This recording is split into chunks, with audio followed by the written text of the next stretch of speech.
Halo guys, balik lagi sama gue Jamima dan Hubert. Kita di Podcast Tugis. Oke, hari ini tuh kita mau bahas apa sih Yuk? Pengen tahu banget atau pengen tahu banget? Gak apa-apa. Ini Hubert emang agak deg-degan ya guys. Iya Apalagi nih. ini kita lagi di pelajarannya siapa nih? Terbrandi dong. Jadi hari ini kita mau bahas apa sih? Tentang penjajahan Portugis ke Indonesia. Wow, sedih dong. Sebenarnya sedih banget ya kalau dipikir-pikir. Karena? Kayak mereka tuh dijajah kayak rasanya nggak tega aja sih. Ya ampun, belum mulai juga Hubert ini udah mellow ya orangnya. Jadi udah gue bertanya-tanya banyak nih di otak gue, udah kayak muncul pertanyaan banyak banget. Mendingan langsung aja panggil bintang tamu kita nih yang spesial banget. Ada, udah dia udah nggak sabar banget. Ini ada Nathan dulu karena Olaf nggak sabar, jadi kita sapanya Nathan aja dulu. Halo. Terus ini ada Eval, halo. Ini? Olam. Olaf. Ini Oke. ini lupa nih. Alden. Oke, Hai. Mantap nih, kalian semua udah semangat banget ya. Kalau gitu langsung aja dong. Gue langsung juga mulai kepo ya. nih. Awalnya gimana sih mereka bisa datang ke Indonesia? Perasaan kan dari Portugis ke Indonesia jauh ya. Gimana sih? Tolong diceritain. Jadi awalnya tuh Portugis datang ke Indonesia pada tahun 1511. Portugis tuh waktu itu ngalamin yang namanya krisis ekonomi. Nah, sebelum gua lanjut, kalian tahu gak krisis ekonomi itu apa? Apaan tuh? Nah, jadi krisis ekonomi itu terjadi karena jatuhnya Konstantinopel yang merupakan ibu kota Kekaisaran Romawi. Nah, itu tuh kota terbesar sama termakmur di Eropa waktu itu. Bentar. Tadi kan Nathan mau ngejelasin ya krisis ekonomi itu apa. Krisis ekonomi itu dimana masyarakatnya tuh benar-benar kondisi ekonominya lagi turun banget. Jadi keuangannya juga lagi mungkin mata uangnya rendah atau ya pokoknya kayak gitu. Jadi penghasilan yang mereka dapetin itu nggak cukup untuk memenuhi kebutuhan sehari-hari. Kayak mata uangnya nggak stabil lah ya. Iya, nggak stabil. Oke, terus Nah, akhirnya mereka nih cari-cari negara nih yang bisa banyak kasih rempah-rempah. Itu buat ngebangun perekonomian mereka lagi dan melakukan perdagangan. oh gitu. Terus Karena ternyata bangsa Spanyol nyata tuh bangsa Spanyol juga punya tujuan yang sama, yaitu mencari negara yang menghasilkan rempah-rempah, yaitu Indonesia, negara kita sendiri yang kita tinggalin sekarang, yang kita cintai. Maka diadakan perjanjian namanya itu perjanjian Tordesillas.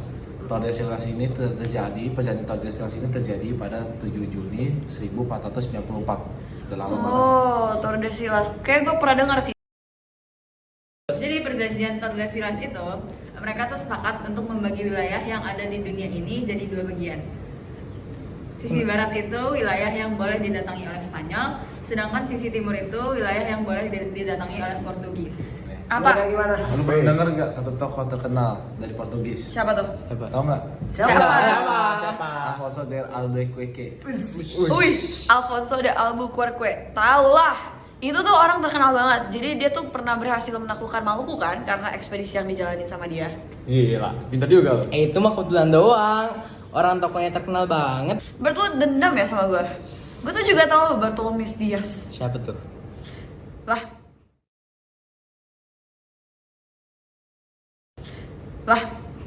Ya. itu dia pokoknya ngelilingin Afrika kan? Oh iya. Bener. Gue juga tahu itu mah. Dia kan yang membuka jalur pelayaran dari Eropa ke Tanjung Harapan kan? Jadi sebenarnya ada banyak tokoh-tokoh yang terlibat dalam masa datangnya Portugis ke Indonesia. Nah, salah satunya itu yang gue tahu ada Antonio de Abreu. Nah, Antonio de Abreu itu yang nemuin pulau-pulau di Indonesia kayak Pulau Ambon, Seram, dan Banda. Oh, Banda yang di Tangerang. Kan? Jadi yang nemuin pulau-pulau di Indonesia tuh bukan sebelumnya orang Indonesia ya? Ya bukan dong. Yang jelas tuh dulu Indonesia belum jadi satu kesatuan. Tapi Bentuk penjajahan Portugis di Indonesia itu nggak sama sih sama bentuk penjajahannya sama Belanda dan Jepang. Lah, emang Portugis ngapain aja di Indonesia? Minum kopi. Bener. Nah, mereka tuh sebenarnya tuh mendirikan pos, benteng, dan misi perdagangan di Indonesia Timur, termasuk Pulau Ternate, Ambon, dan Solor. itu adalah pulau-pulau yang ada di Indonesia. Ambon, Solor itu tempat-tempat yang ada di Indonesia. Mereka juga telah menyebarkan ajaran Katolik hingga ke pulau-pulau paling timur di Indonesia. Lah, tapi itu kan baik ya, ngasih advantage juga dong ke Indonesia, kayak nyebarin agama, terus bikin benteng. Dia apalagi bahkan mereka nemuin pulau-pulau juga. Terus kenapa mereka dibilang sebagai penjajah? Padahal kan itu advantage. Jadi mereka tuh ngelakuin monopoli perdagangan. Nah, Indonesia dirugi dong karena di monopoli perdagangannya. Oh iya benar-benar, karena itu yang punya Indonesia. Iya betul. Kenapa tuh? Kenapa? Orang itu kan jadi SDA-nya tuh punya Indonesia. Tapi mereka yang berkuasa atas itu. Ya gitu deh pokoknya Jem. Terus pas waktu itu mayoritas agama di Indonesia itu Islam. Nah, tadi kan udah dibilang tuh mereka melakukan penyebaran agama Katolik ya. Oh iya. Ya jelas masyarakat Indonesia nggak sepenuhnya menerima. Nggak diterima guys, karena emang dulu ternyata mayoritasnya Islam. Nah, tapi bukannya mereka tahu ya kalau misalnya mayoritas masyarakat di Indonesia tuh Islam. Terus kenapa mereka Tahu sih harusnya. Tapi kan mereka punya misi juga nih, misi 3G namanya. sinyal? Bukan lah. Beda. Oh beda guys. 3G itu Gold, Glory, and Gospel. Dimana nyebarin agama negara mereka yaitu Portugis. Kan waktu itu agama mereka tuh Katolik ya. Itu mereka nyebarin dan masuk ke dalam misi itu. Jadi masuk ke gospelnya Iya, itu. iya. Oh ya, ini tuh sebenarnya udah pernah dipelajarin ya guys di SD. Kalau misalnya si Portugis ini emang punya misi 3G yaitu Gold, Glory, and Gospel, dimana mereka akan ngajakin orang-orang buat masuk ke gospel, yaitu ya agama Katoliknya itu juga salah satu tujuan mereka datang ke Indonesia. Tapi malah jadi jajah, gimana sih? Aduh. Terus waktu itu kan mereka udah tahu nih kalau mereka ditolak sama masyarakat Indonesia. Mereka stop nyebarin agamanya atau gimana? Goes naturally aja sih. Asik. Siap deh. Ampun. Si paling English, si paling kelas dah. Jadi mereka tetap melanjutin penjelajahan dan penjajahan mereka ke Indonesia. Terus gimana abis gitu? Penjajahan itu selesai pas VOC datang ke Indonesia. Jadi Belanda tuh berhasil mengusir Portugis dari Indonesia. Terus? Ya penjajahan dari Portugis emang berakhir. Tapi lanjut lagi dijajah sama Belanda terus Jepang.